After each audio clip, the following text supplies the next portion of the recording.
ეროვნულ გალერეაში მხატვრისა და ხელოვნების კრიტიკოსის ალექსანდრე შერვაშიძის პერსონალური გამოფენა გაიხსნა. ექსპოზიციაზე წარმოდგენილი იყო ნახატები სცენოგრაფიული ნიმუშების სპექტაკლებიდან ტრისტანი და იზოლდა, პრომეთე, მასხარა ტანტრისი. გამოფენაზე მაყურებელმა იხილა კოსტიუმების დიზაინისთვის შექმნილი ესკიზები, ილუსტრაციები, ფერწერული ნიმუშები და დოკუმენტები პირადი არქივიდან.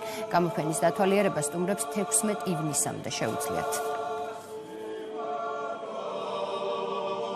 ალექსანდრე შერვაშიძე გარდა ხელოვნებისა და გარდა იმისა, რომ მან შექმნა ეპოქა, მან დაწერა ისტორია, რაც აისახება ქართულ-აფხაზური ურთიერთობის შორის ხიდის აგებაში და საზოგადოებების ერთმანეთთან დაკავშირებაში, რაც ჩანს თავის ნამუშევარში, ის დიდი ტოლერანტული სული, რაც იკვეთება თითქმის ყველა მის ნამუშევარში. 270-მდე ექსპონატი არის გამოფენილი არის. ძირითადად იყო სცენოგრაფი ალექსანდრე შერვაშიძე, მაგრამ თქვენ უკან ხედავთ პორტრეტული ჟანრის ნამუშევრებს.